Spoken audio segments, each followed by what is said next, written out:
አባቴ እናቴን ለማዳን ቤተ መቅደስን ላረክስ ነው። ብራምባር ሰበረሉ ብራምባር ሰበረሉ ኦ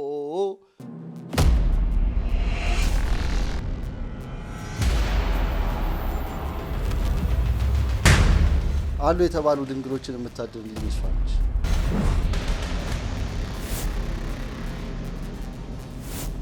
እንዴት ታምራለች እባክህ አበበ። ሽንቴ መጣ። ድንግል አይደለሽም እና ታዲያ እንድጠቀምበት እንጂ እንዳስቀምጠው አልሰጠኝ። እንደፈለኩ ብጠቀምብሽም ለአንድ ጊዜ ያን ያህል ገንዘብ ልከፍልሽ አልችልም። የኔ ልጅ ምንም ነገር ቢገጥምሽ ህሊናሽ ያላመነበትን ነገር እንዳታደርጊ። ያበደሽ ችክናታ የላኳት። እባካችሁ እንደዚህ አታድርጉ።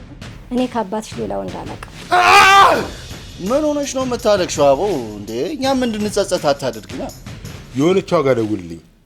ንዴት ማብረጃ ነው የፈለኩት። በቃ በዚህ ሳምንት እሷንም ባይሆን አንድ በግ ማረዳችን አይቀርም።